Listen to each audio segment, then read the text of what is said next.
Hello दोस्तों, आज हम सॉल्व करेंगे school lecturer exam 2018 history subject का पेपर, जिसकी परीक्षा दिनांक 9/1/2020 को आयोजित हुई थी। तो चलिए शुरू करते हैं।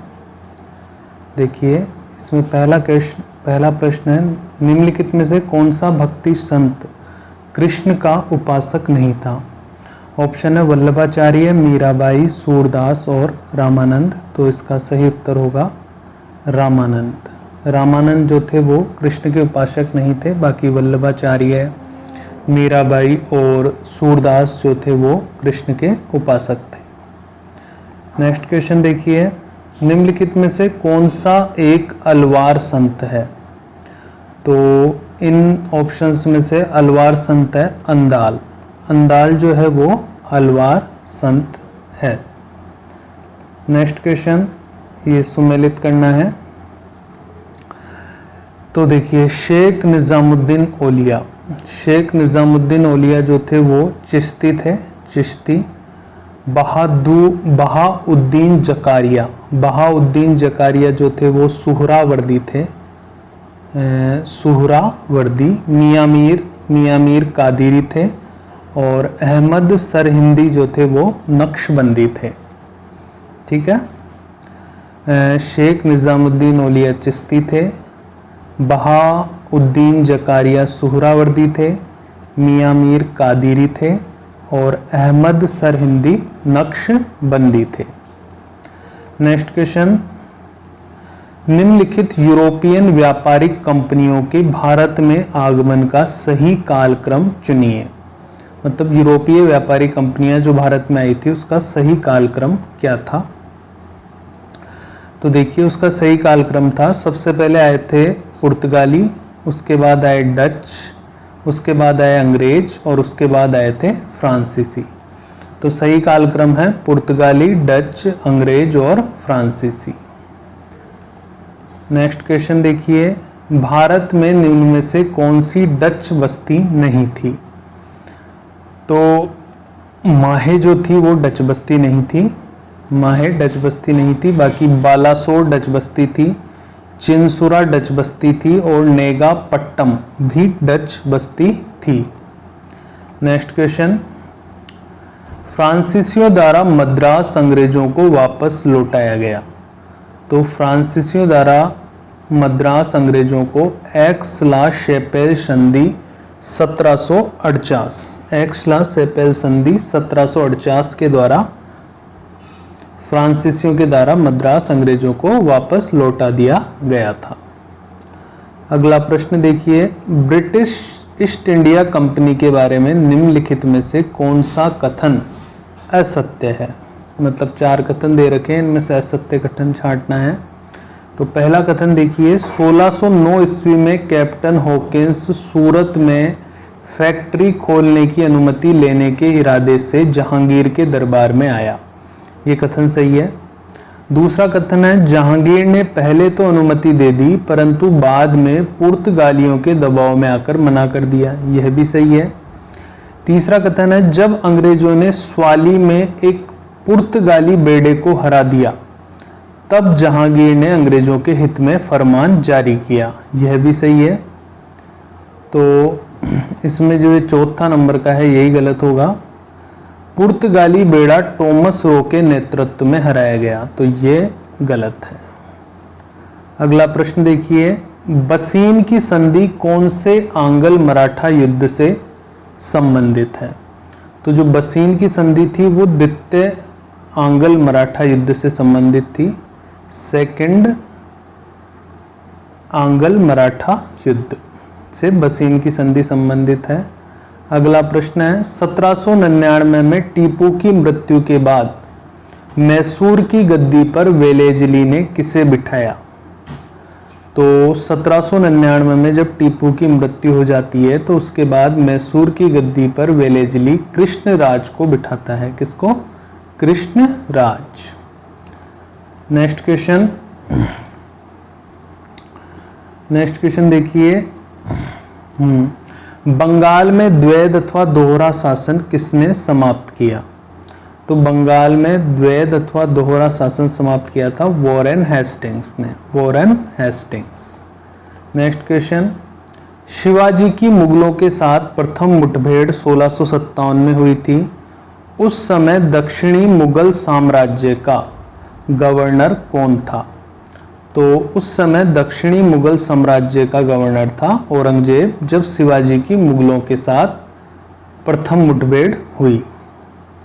अगला प्रश्न है, मूल संविधान में थे कितने अनुच्छेद और कितनी अनुसूचियां मूल संविधान में थी? तो मूल संविधान में 395 अनुच्छेद 395 आर्टिकल्स थे और 8 अनुसूचियां थी। अगला प्रश्न, भारतीय संविधान के 19वें अनुच्छेद में मूलतः कितनी स्वतंत्रताएं सम्मिलित थी? तो भारतीय संविधान के 19वें अनुच्छेद में मूलतः 6 स्वतंत्रताएं सम्मिलित थी, 6। अगला प्रश्न है, सोलिडस क्या था? तो सोलिडस रोमन साम्राज्य द्वारा जारी एक स्वर्ण सिक्का था। सोलिडस रोमन साम्राज्य द्वारा जारी एक स्वर्ण सिक्का था।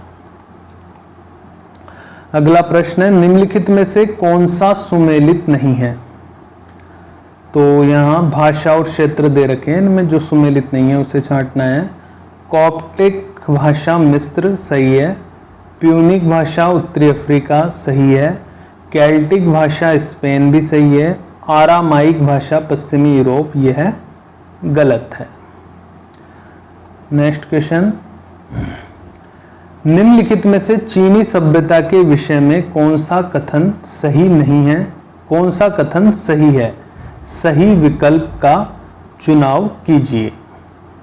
तो देखिए, पहला कथन है शिया वंश चीन का प्राचीनतम ऐतिहासिक वंश है, यह कथन सही है। दूसरा कथन है सांग वंश शिया वंश के बाद सत्ता में आया, यह भी सही है। तीसरा कथन है शी होंग टी का अर्थ है प्रथम सम्राट। और चौथा कथन है सामंती व्यवस्था को समाप्त करने वाले व्यक्ति ने स्वयं को शी होंग टी घोषित किया। तो ये चारों ही कथन सही है इसमें। अगला प्रश्न देखिए, निम्नलिखित में से चीनी सृष्टि विषयक आख्यानों के अनुसार सृष्टिकर्ता कौन था? तो चीनी सृष्टि विषयक आख्यानों के अनुसार सृष्टिकर्ता था पान कू। पान कू। अगला प्रश्न है, सक्कारा के सीढ़ीदार पिरामिड का निर्माण किस शासक की कब्र के रूप में किया गया था?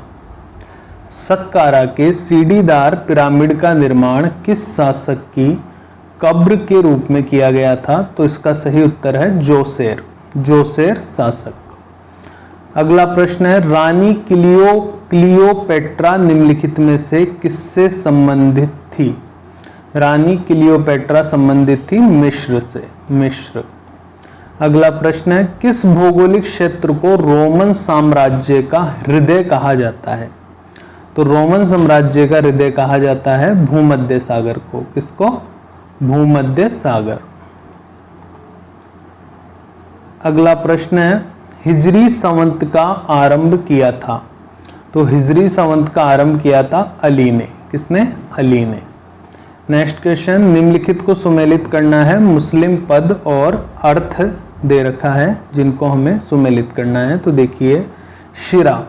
शिरा का अर्थ होता है पैगंबर की जीवनी। शिरा का अर्थ क्या होता है? पैगंबर की जीवनी। हदीत का अर्थ होता है पैगंबर के कथनों और कृत्यों के अभिलेख। पैगंबर के कथनों और कृत्यों के अभिलेख। सुन्नह का अर्थ होता है पारंपरिक सामाजिक प्रथाएं। पारंपरिक सामाजिक प्रथाएं। और तफसीर का अर्थ होता है कुरान की व्याख्या। तफसीर का अर्थ क्या होता है? कुरान की व्याख्या। अगला प्रश्न है, तुर्कान ए चिहलगानी को समाप्त किसने किया? तुर्कान ए चिहलगानी को समाप्त किसने किया? तो तुर्कान ए चिहलगानी को समाप्त किया था बलबन ने। किसने? बलबन। नेक्स्ट क्वेश्चन देखिए, उलट बांसी संबंधित है। उलट बांसी किससे संबंधित है? उलट बांसी संबंधित है कबीरदास से। किससे? कबीर दास से संबंधित है उलट बांसी। इसके बाद अगला प्रश्न है, प्राचीन व्यापारिक मार्ग दक्षिणा पथ विस्तृत था। तो तो प्राचीन व्यापारिक मार्ग दक्षिणापथ विस्तृत था विदिशा से प्रतिष्ठान तक, विदिशा से प्रतिष्ठान तक। अगला प्रश्न है, निम्नलिखित में से कौन सी अशोक के शासन के समय प्रांतीय राजधानी नहीं थी? तो धौली जो थी वो अशोक के शासन के समय प्रांतीय राजधानी नहीं थी, बाकी तक्षशिला थी, सुवर्णगिरी थी और तौशाली थी। इसके बाद अगला प्रश्न है, निम्नलिखित में से कौन सा अशोक का द्विभाषिक अभिलेख है? तो लघ्यमान जो है वो अशोक का द्विभाषिक अभिलेख है। अगला प्रश्न, किस पुराण में आंध्र सातवाहन शासकों की सबसे लंबी सूची है? तो मत्स्य पुराण में आंध्र सातवाहन शासकों की सबसे लंबी सूची है। अगला प्रश्न, गुप्त मुद्राओं के बारे में निम्नलिखित में से कौन सा कथन सत्य है? तो देखिए, पहला कथन है गुप्त शासकों ने सुगढ़ स्वर्ण सिक्के जारी किए, यह सही है। दूसरा कथन है मुद्राओं का पूरा भाग चित्तपटल शासनारूढ़ राजा को विभिन्न मुद्राओं में प्रदर्शित करता है। तीसरा कथन है मुद्रा के पृष्ठ भाग पर धार्मिक प्रतीक है, यह भी सही है। और चौथा कथन है चंद्रगुप्त द्वितीय विक्रमादित्य ने सिंह हंता प्रकार के सिक्के जारी किए। तो ये चारों कथन ही सही है। अगला प्रश्न देखिए, उन साहित्यिक स्रोतों को चिन्हित कीजिए जो रामगुप्त ध्रुव देवी की कथा का उल्लेख करते हैं। तो इसका सही उत्तर है देवी चंद्रगुप्तम और काव्य मीमांसा।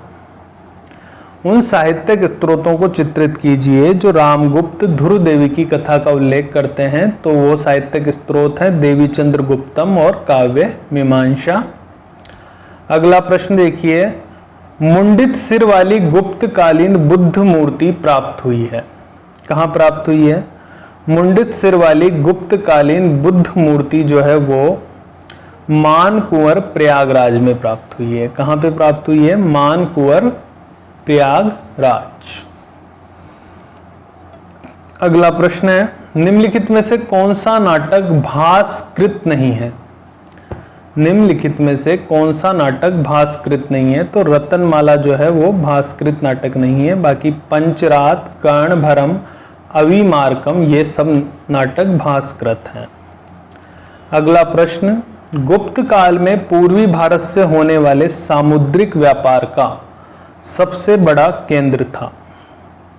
तो गुप्त काल में पूर्वी भारत से होने वाले सामुद्रिक व्यापार का सबसे बड़ा केंद्र था ताम्रलिप्ति। अगला प्रश्न, निम्नलिखित केंद्रों में से कौन सा शुंग कला का केंद्र नहीं था? तो शुंग कला का केंद्र नहीं था वल्लभी। वल्लभी शुंग कला का केंद्र नहीं था। शुंग कला के केंद्र थे बोधगया, सांची और भरहुत। नेक्स्ट क्वेश्चन, हर्ष को सकलोत्रापनाथ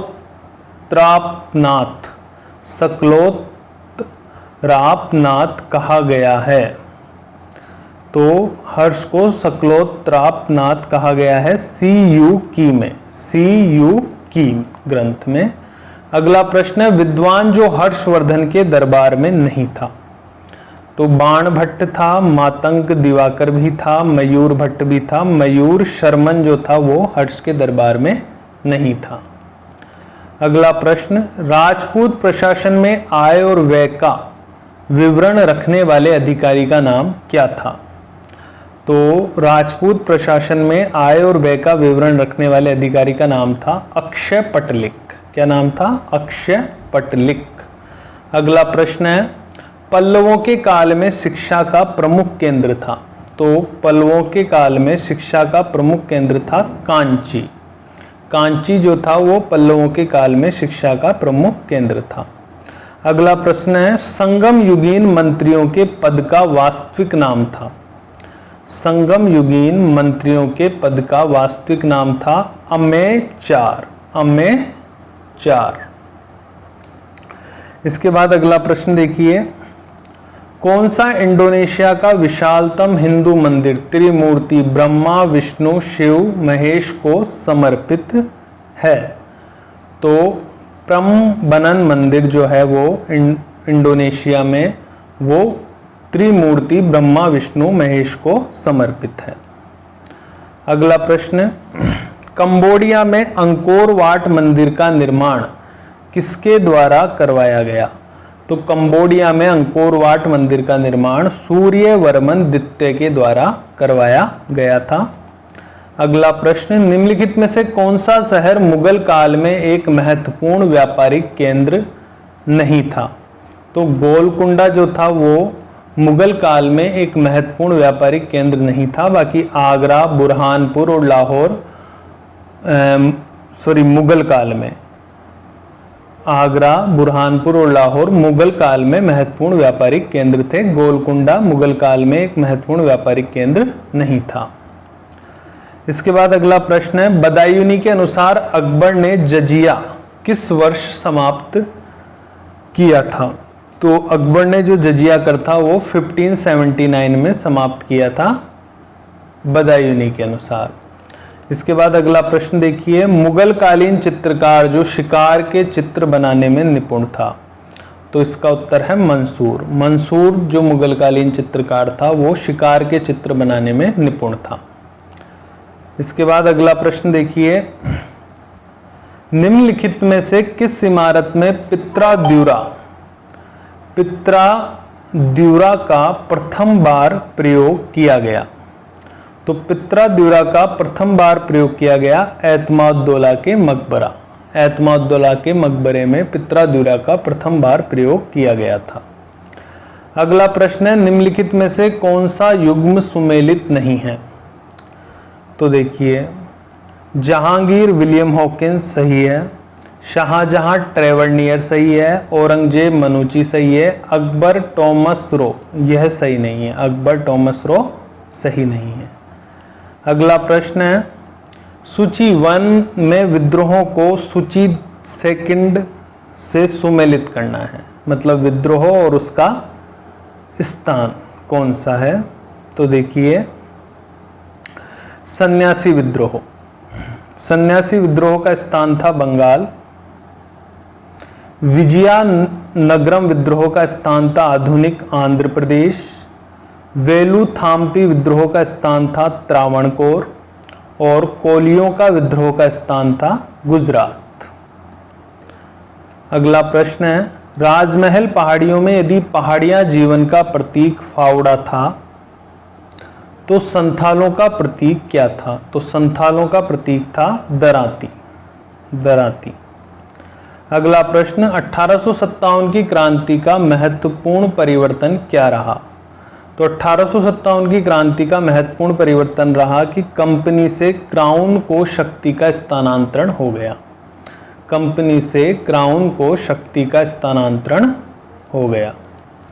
अगला प्रश्न, 10 मई 1857 को मेरठ में कौन सा अफसर कमांड कर रहा था जब सिपाहियों ने क्रांति का ऐलान किया? जब सिपाहियों ने क्रांति का ऐलान किया तो कौन सा अफसर कमांड कर रहा था? तो जनरल ह्यूइट जो था वो कमांड कर रहा था उस समय। इसके बाद अगला प्रश्न देखिए, निम्नलिखित में से किस समाचार पत्र को भारत में अंग्रेजी सरकार की कृपा दृष्टि प्राप्त थी? तो मद्रास स्टैंडर्ड नाम का जो समाचार पत्र था उसको भारत में अंग्रेज सरकार की कृपा दृष्टि प्राप्त थी। अगला प्रश्न है, शिकागो में विश्व धर्म संसद में विवेकानंद ने कब भाग लिया था? तो शिकागो में विश्व धर्म संसद में विवेकानंद ने 1893 में भाग लिया था। अगला प्रश्न देखिए, केशव चंद्र सेन और उनके समर्थकों ने 1866 में कौन सा समाज बनाया? केशव चंद्र सेन और उनके समर्थकों ने 1866 में ब्रह्म समाज ऑफ इंडिया बनाया था। ब्रह्म समाज ऑफ इंडिया। अगला प्रश्न, स्वामी दयानंद सरस्वती की प्रसिद्ध कृति का क्या नाम है जिनमें उनके विचार प्रकाशित हैं? तो उसका नाम है सत्यार्थ प्रकाश। सत्यार्थ प्रकाश अगला प्रश्न, 1885 ईस्वी में स्थापित बॉम्बे प्रेसिडेंसी एसोसिएशन संस्था से संबंधित नहीं है। तो कौन इससे संबंधित नहीं है? तो सबसे पहले देखो संबंधित कौन कौन है। फिरोज शाह मेहता है, बदरुद्दीन तैयब जी भी इससे संबंधित थे, केटी तेलंग भी इससे संबंधित थे, देवेंद्र नाथ टैगोर इससे संबंधित नहीं है। अगला प्रश्न, सूची 1 और सूची 2 को सुमेलित करना है। तो देखिए, वार्नाक्यूलर प्रेस अधिनियम 1878 यह आया था लॉर्ड लिटन के समय। इंडियन यूनिवर्सिटी अधिनियम 1904 आया था लॉर्ड कर्जन के समय। भारतीय कौंसिल अधिनियम 1909 आया था लॉर्ड मिंटो के समय। और रोलेट अधिनियम 1919 आया था लॉर्ड चैम्सफोर्ड के समय। ठीक है, तो वार्नाक्यूलर प्रेस अधिनियम 1878 संबंधित है लॉर्ड लिटन। इंडियन यूनिवर्सिटी अधिनियम 1904 लॉर्ड कर्जन। भारतीय कौंसिल अधिनियम 1909 लॉर्ड मिंटो। रोलेट अधिनियम 1919 लॉर्ड चैम्सफोर्ड। अगला प्रश्न है, भारत सरकार अधिनियम 1919 महत्वपूर्ण है क्योंकि उसने शुरू किया, क्या शुरू किया था उसने? द्वैध शासन। भारत सरकार अधिनियम 1919 इसलिए महत्वपूर्ण है क्योंकि उसने द्वैध शासन की शुरुआत की थी। अगला प्रश्न है, कौन सा युग्म सही सुमेलित है? तो इसमें सही सुमेलित है लिटन दिल्ली दरबार का आयोजन। लिटन दिल्ली दरबार का आयोजन। अगला प्रश्न है, किस वर्ष में सिविल सेवा परीक्षा की अधिकतम आयु 19 वर्ष की गई? तो 1878 में सिविल सेवा परीक्षा की जो अधिकतम आयु थी उसे 19 वर्ष कर दिया गया 1878 में। अगला प्रश्न, हॉलैंड का प्रसिद्ध मानववादी साहित्यकार कौन था जिसे एक विश्व नागरिक की संज्ञा दी गई? तो इरेस्मस जो था वो हॉलैंड का प्रसिद्ध मानववादी साहित्यकार था जिसे एक विश्व नागरिक की संज्ञा दी गई थी। अगला प्रश्न है, किस पुस्तिका में मार्टिन लूथर ने सन्यासी जीवन को निरर्थक बताया है और धर्म पुरुषों के विवाह की अनुशंसा की है? तो 95 थीसिस पुस्तिका जो थी उसमें मार्टिन लूथर ने सन्यासी जीवन को निरर्थक बताया है और धर्म पुरुषों के विवाह की अनुशंसा की है। इसके बाद अगला क्वेश्चन है, सेप्टेम्बर टेस्टामेंट के नाम से जाना जाता है। सेप्टेम्बर टेस्टामेंट के नाम से जाना जाता है लूथर द्वारा किया गया बाइबिल का जर्मन में अनुवाद। सेप्टेम्बर टेस्टामेंट के नाम से जाना जाता है लूथर द्वारा किया गया बाइबल का जर्मन में अनुवाद।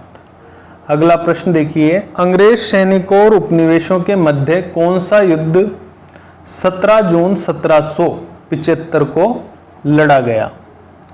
तो बंकर हिल का जो युद्ध था वो अंग्रेज सैनिकों और उपनिवेशकों के मध्य 17 जून 1775 को लड़ा गया था। अगला प्रश्न है, 18वीं शताब्दी में अमेरिका के अंग्रेजी उपनिवेश शासित थे। ब्रिटेन द्वारा प्रत्यक्ष सीधा शासन। 18वीं शताब्दी में अमेरिका के अंग्रेजी उपनिवेश शासित थे ब्रिटेन द्वारा प्रत्यक्ष सीधा शासन। इसके बाद अगला प्रश्न देखिए, अमेरिकी स्वतंत्रता संग्राम के दौरान प्रथम महाद्वीपीय कांग्रेस का आयोजन किया गया था। तो प्रथम महाद्वीपीय कांग्रेस का आयोजन अमेरिकी स्वतंत्रता संग्राम के दौरान फिलाडेल्फिया में किया गया था। अगला प्रश्न है, फ्रांस के किस वित्तीय प्रबंधक ने अपने आर्थिक कार्यक्रम की घोषणा की? न दिवालियापन, न करों में वृद्धि और न अधिक ऋण। तो यह घोषणा की थी तुर्गो ने। फ्रांस के किस वित्तीय प्रबंधक ने अपने आर्थिक कार्यक्रम की घोषणा की? न दिवालियापन, न करों में वृद्धि, न अधिक ऋण। इसके बाद अगला प्रश्न देखिए, थर्मिडोरियन प्रतिक्रिया फ्रांस की क्रांति के दौरान से आशय है। आतंक के शासन की समाप्ति। थर्मिडोरियन प्रतिक्रिया फ्रांस की क्रांति के दौरान से आशय है आतंक के शासन की समाप्ति। इसके बाद अगला प्रश्न है, तिलसित की संधि किन दो राष्ट्रों के मध्य 1807 में की गई? तो तिलसित की जो संधि थी वो फ्रांस और रूस के मध्य 1807 में की गई थी। इसके बाद अगला प्रश्न है, कौन सी मशीन वाटर फ्रेम और स्पिनिंग जेनी का मिश्रण थी? तो इसका सही उत्तर है स्पिनिंग म्यूल। कौन सी मशीन वाटर फ्रेम और स्पिनिंग जेनी का मिश्रण थी? तो इसका सही उत्तर है स्पिनिंग म्यूल। इसके बाद अगला प्रश्न है, कॉटन जिन का आविष्कार किसने किया? तो कॉटन जिन का आविष्कार इली व्हिटनी ने किया था, इली व्हिटनी। अगला प्रश्न है, निम्न में से कौन सा वाणिज्यवाद का आधारभूत सिद्धांत है? तो वाणिज्यवाद का आधारभूत सिद्धांत है देश को स्वर्ण एवं रजत की आपूर्ति को बढ़ाने के लिए व्यापार का संतुलन अनुकूल बनाए रखना चाहिए। अगला प्रश्न, प्लोम्बियर्स का समझौता किनके मध्य जुलाई 1858 में हुआ था? तो केवुर और नेपोलियन सेकंड, केवुर और नेपोलियन सेकंड के मध्य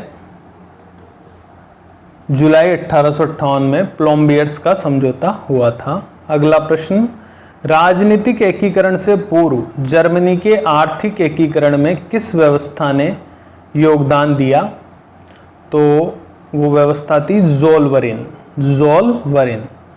इसके बाद अगला प्रश्न है, जर्मनी के एकीकरण में ऑस्ट्रिया और प्रशिया के मध्य निर्णायक युद्ध कहाँ लड़ा गया? तो जर्मनी के एकीकरण में ऑस्ट्रिया और प्रशिया के मध्य निर्णायक युद्ध सेडोवा में लड़ा गया, सेडोवा। अगला प्रश्न है, अमेरिका ने प्रथम विश्व युद्ध में कब भाग लिया? तो अमेरिका ने प्रथम विश्व युद्ध में 1917 में भाग लिया था। कब? 1917। इसके बाद अगला प्रश्न देखिए,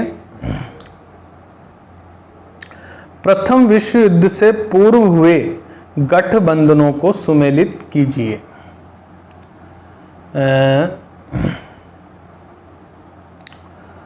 तो देखिए, ट्रिपल अलायंस ये 1882 में हुआ था।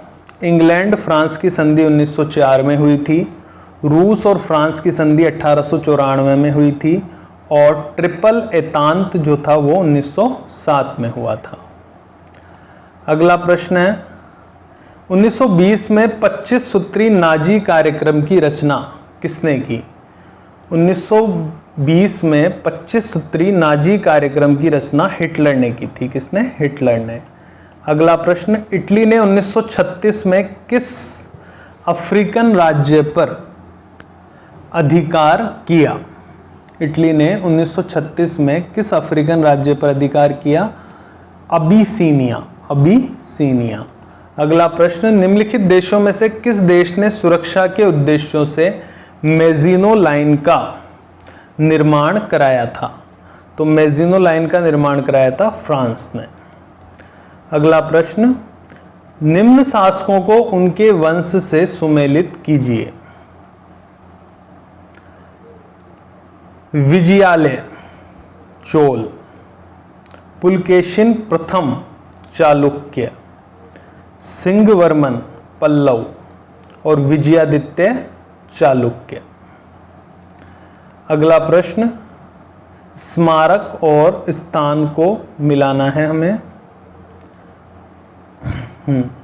तो देखिए, मेगुटी मंदिर है एहोल स्थान पर, पापनाथ मंदिर है पट्टदकल स्थान पर, गंगावतरण प्रतिमा है महाबलीपुरम में और एरावतेश्वर मंदिर है दारासुरम में, दारासुरम। अगला प्रश्न, किस चोल शासक ने हेमगर्भ व तुलाभार नामक यज्ञों का संपादन किया था? हेमगर्भ व तुलाभार नामक यज्ञों का संपादन किया था परांतक प्रथम, परांतक प्रथम ने। अगला प्रश्न है, शिवजी की सामरिक नीति के बारे में निम्नलिखित कथनों पर विचार कीजिए। तो शिवाजी की सामरिक नीति के बारे में निम्नलिखित कथनों पर विचार कीजिए। तो शिवाजी की सामरिक व्यवस्था में किले महत्वपूर्ण घटक थे। क्या महत्वपूर्ण घटक थे? किले। यही सही कथन है इसमें। अगला प्रश्न देखिए, शिवाजी के राज्य के 4 दक्षिणी प्रांतों में से एक प्रांत का प्रांतपति था। तो एक प्रांत का प्रांतपति था अन्नाजी दत्तो। अन्नाजी दत्तो सुमेलित करना है। इसके बाद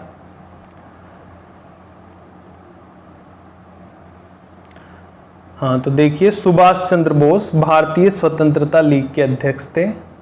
वल्लभ भाई पटेल, वल्लभ भाई पटेल जो थे वो राज्य मंत्रालय की स्थापना। इसके बाद सी राजगोपालाचारी, सी राजगोपालाचारी भारत की सांप्रदायिक समस्या का हल निकालने की योजना तैयार की।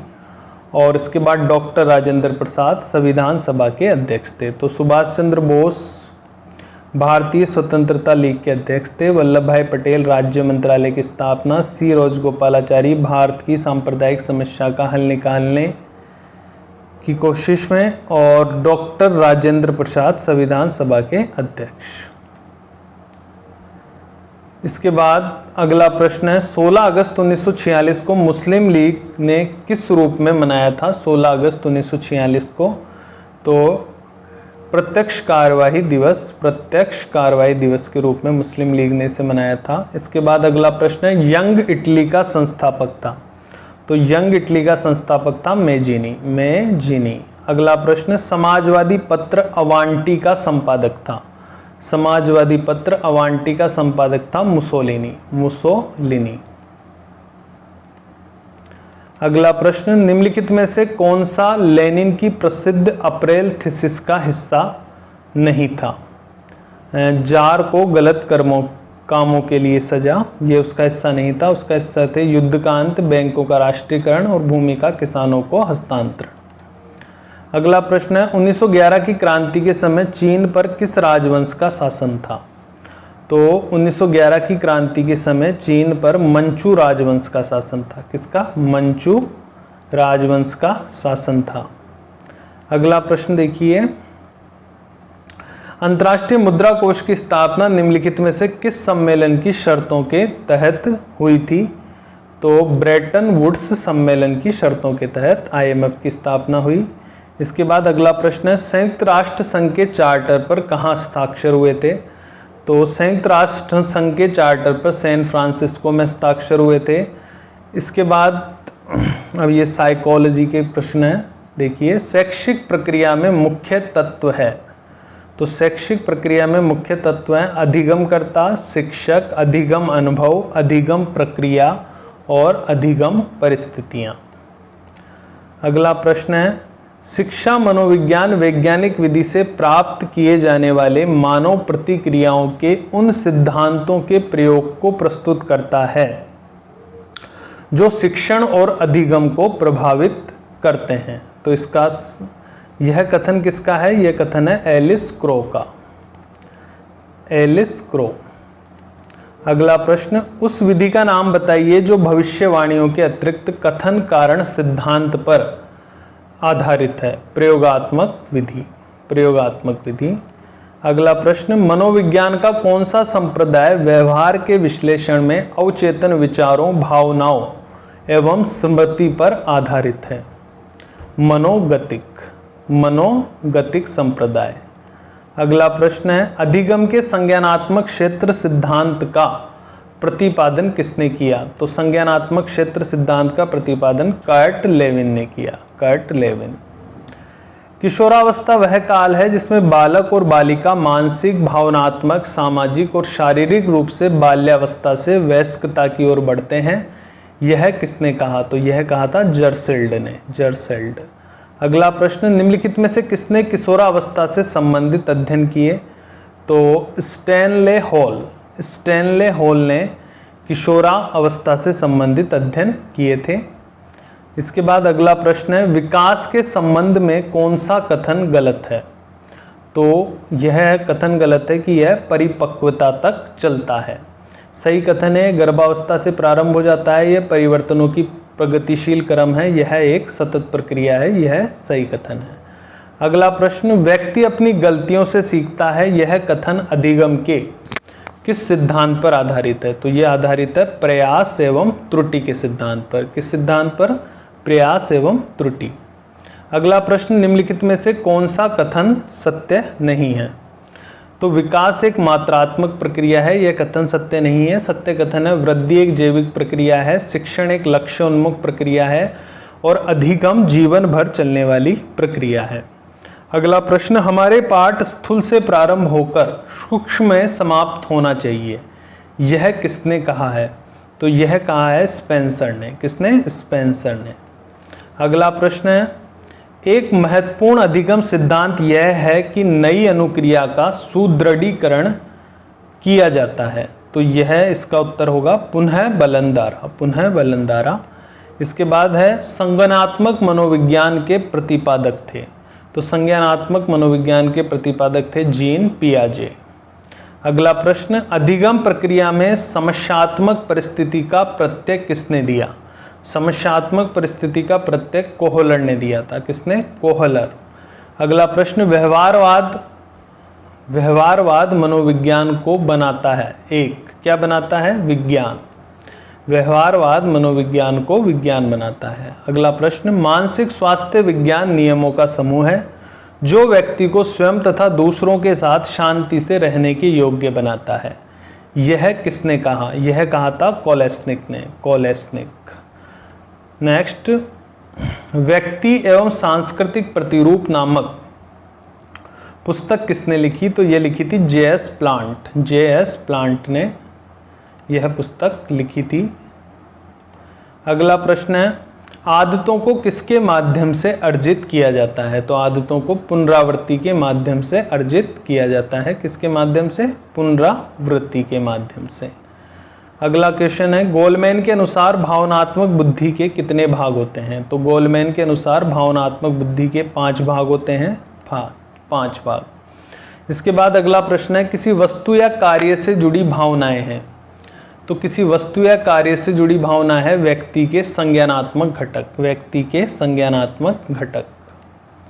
अगला क्वेश्चन है, संचार पारस्परिकता के मूड में विचारों और भावनाओं को साझा करता है, यह किसने कहा? तो यह कहा था Edgar Dale. Edgar Dale. Next, शिक्षण के एडवांस ऑर्गेनाइजर मॉडल का विकास किसने किया? तो शिक्षण के एडवांस ऑर्गेनाइजर मॉडल का विकास किया था डेविड पी आशुबेल। डेविड पी आशुबेल ने। नेक्स्ट, चार्ट बनाते समय किस सोपान को ध्यान में रखना चाहिए? तो चार्ट बनाते समय चार्ट की गुणवत्ता का जो सोपान है उसको ध्यान में रखना चाहिए। इसके बाद अगला प्रश्न है, निम्नलिखित में से कौन सा संप्रेषण प्रक्रिया के प्रमुख 4 तत्वों में सम्मिलित नहीं है? भाषा इसमें सम्मिलित नहीं है, माध्यम, संदेश और स्रोत इसमें सम्मिलित हैं। नेक्स्ट क्वेश्चन, निम्नलिखित में कौन सा इंटरनेट नेटवर्क का घटक नहीं है? तो इंटरनेट नेटवर्क का घटक नहीं है स्पीकर्स। प्रोटोकॉल, डेटा और मॉडेम इसके घटक हैं। नेक्स्ट, शैक्षिक तकनीक के मृदु उपागम के जनक थे। शैक्षिक तकनीक के मृदु उपागम के जनक थे लुम्सडेन। नेक्स्ट क्वेश्चन, इस रूप में कंप्यूटर सहाय अधिगम अधिकाधिक प्रयोगी होगा, तो व्यक्तिगत सीखने की गति के साथ अधिगम अनुभव प्रदान करना। नेक्स्ट है, सीसीटीवी का पूरा नाम है, तो सीसीटीवी का पूरा नाम है close circuit television. Close circuit television. Next question है, शिक्षा में शिक्षण मशीन का विकास किसने किया? तो शिक्षा में शिक्षण मशीन का विकास एस.एल. प्रेसी ने किया था। एस.एल. प्रेसी। नेक्स्ट क्वेश्चन, यूनानी, मिस्र और रोमन सभ्यताएं मिट गई पर भारतीय सभ्यता अभी तक जीवित है, यह भारतीय सभ्यता की किस विशेषता को इंगित करता है? तो निरंतरता को इंगित करता है। विविधता में एकता भारतीय संस्कृति की एक प्रमुख विशेषता है, यह आधारभूत एकता पाई जाती है किसमें? सांस्कृतिक एकता में। सांस्कृतिक एकता। भारत चीन सीमा की पूर्वी सीमा हाँ, इसके बाद है मर्ग, बुग्याल और पायर प्रसिद्ध चारागाह हिमालय के किस विभाग अथवा डिवीजन में स्थित हैं? तो हिमाद्री। किसमें स्थित है? हिमाद्री। भारत चीन सीमा की पूर्वी सीमा कहलाती है। भारत चीन सीमा की पूर्वी सीमा मैकमोहन रेखा कहलाती है। निम्नलिखित में से कौन सा भारत का सबसे ऊंचा शिखर है? तो भारत का सबसे ऊंचा शिखर है कंचनजंगा। कंचनजंगा। निम्नलिखित में से कौन सा नवपाषाणिक स्थल राख के टीले के लिए जाना जाता है? तो राख के टीले के लिए जाना जाता है पल्लवाय। पल्लवाय। नेक्स्ट क्वेश्चन है, नवपाषाणिक स्थलों को चिन्हित कीजिए जहां से चावल की खेती के प्रमाण मिले हैं। तो चावल की खेती के प्रमाण मिले हैं कोल्डी हवा और महागढ़ा से। महागढ़ा से। अगला प्रश्न है, किस क्षेत्र में नवपाषाण युगीन मानव भूमिगत गड्ढों में रहता था? तो कश्मीर में। कश्मीर। अगला प्रश्न, मध्य प्रदेश में आदमगढ़ और राजस्थान में बागोर से प्राचीन साक्ष्य मिले हैं पालतू जानवरों के। पालतू जानवरों के सही युग्मों को सुमेलित कीजिए। हड़प्पा, शवाधान R37, लोथल, गोदीवाड़ा, गोदीवाड़ा, कालीबंगा, जुता हुआ खेत, मोहनजोदाड़ो, नर्तकी की मूर्ति। मोहनजोदड़ो से प्राप्त पशुपति की मुहर पर निम्न में से कौन सा पशु उत्कीर्ण नहीं है? मोहनजोदड़ो से प्राप्त पशुपति की मुहर पर निम्न में से कौन सा पशु उत्कीर्ण नहीं है? तो बेल। बेल उत्कीर्ण नहीं है। हाथी, गेंडा और बाघ उत्कीर्ण है। अगला प्रश्न, सिंधु सभ्यता से संबंधित कौन सा स्थल बालोचिस्तान में स्थित है? तो बालोचिस्तान में स्थित है सुतका कोह। सुतका कोह। अगला प्रश्न, निम्न में से किस हड़प्पा कालीन स्थल से एक सूचना पट्ट अभिलेख का साक्ष्य मिला है? सूचना पट्ट अभिलेख का साक्ष्य मिला है धोलावीरा से। निम्नलिखित में से कौन सा कथन सत्य नहीं है? तो ऋग्वेद में 33 देवों का उल्लेख है, यह सत्य है। 4 आश्रमों का सबसे पहला उल्लेख जाबलोपनिषद में मिलता है। जाबलोपनिषद में 4 वर्ण ऋग्वेद के 10वें मंडल में उल्लिखित हैं, तो ये तीनों सही हैं। ये सही नहीं है। ऋग्वेदिक काल में कुरु भरत कबीले के विरुद्ध युद्ध करने वाले कबीलों में से एक था, ये कथन गलत है। अगला प्रश्न है, नेक्स्ट क्वेश्चन देखिए, एक मेवादित्य ब्रह्मा शुक्ति उल्लेखित है। एक मेवादित्य ब्रह्मा शुक्ति उल्लेखित है छांदोग्य उपनिषद में। छांदोग्य उपनिषद में। अगला प्रश्न, महावीर स्वामी ने चतुर्विध संघ की स्थापना कहाँ की थी? तो महावीर स्वामी ने चतुर्विध संघ की स्थापना पावा में की थी। पावा। अगला प्रश्न, निम्नलिखित शासकों में से कौन जैन धर्म के संरक्षक थे? तो जैन धर्म के संरक्षक थे खारवेल और चंद्रगुप्त मौर्य। चंद्रगुप्त मौर्य। गौतम बुद्ध ने महापरिनिर्वाण कहाँ प्राप्त किया? तो गौतम बुद्ध ने महापरिनिर्वाण कुशीनारा में प्राप्त किया था। कहाँ प्राप्त किया था? कुशीनारा। अगला प्रश्न, महायान संप्रदाय का सर्वाधिक महत्वपूर्ण दार्शनिक ग्रंथ है। महायान संप्रदाय का सर्वाधिक महत्वपूर्ण दार्शनिक ग्रंथ है प्रज्ञापारमिता। प्रज्ञापारमिता। निम्न में से कौन सा ग्रंथ वर्ण व्यवस्था की उत्पत्ति के दैविक सिद्धांत की पुष्टि करता है? निम्न में से कौन सा ग्रंथ वर्ण व्यवस्था की उत्पत्ति के दैविक सिद्धांत की पुष्टि करता है? ऋग्वेद। ऋग्वेद। अगला प्रश्न, तजकीरा से तात्पर्य है। तजकीरा से तात्पर्य है जीवनी परक पुस्तक। जीवनी परक पुस्तक। अगला प्रश्न कथन और कारण वाला है। कथन है, भक्ति संतों ने आम जनता में अपनी शिक्षाओं के प्रसार के लिए क्षेत्रीय भाषाओं को माध्यम बनाया। उनके समय में फारसी राजकीय भाषा थी। तो कथन और आर, कथन और कारण दोनों सही हैं, परंतु आर एक ही सही व्याख्या नहीं करता है। जौनपुर नगर की स्थापना किसने की थी? तो जौनपुर नगर की स्थापना फिरोज तुगलक ने की थी। किसने की थी? फिरोज तुगलक। इसके बाद अगला प्रश्न है, सल्तनत काल में दीवान ए कोही विभाग की स्थापना किसने की? तो सल्तनत काल में दीवान ए कोही विभाग की स्थापना मोहम्मद तुगलक ने की थी, मोहम्मद तुगलक। अगला प्रश्न, मुसलमानों के अकीका और बिस्मिल्लाह उत्सव हिंदुओं के कौन से संस्कारों से प्रभावित हुए? तो मुंडन और विद्यारंभ से। नेक्स्ट क्वेश्चन, भक्ति संत और उनके कार्य क्षेत्रों से संबंधित निम्न में से कौन सा युग्म सुमेलित नहीं है? तो देखो, शंकरदेव यूपी सही है, तुकाराम महाराष्ट्र सही है, चैतन्य बंगाल सही है, नामदेव पंजाब गलत है, नामदेव पंजाब गलत है। तो ये था RPSC school lecturer exam 2018 history subject का पेपर। Thanks for watching this video.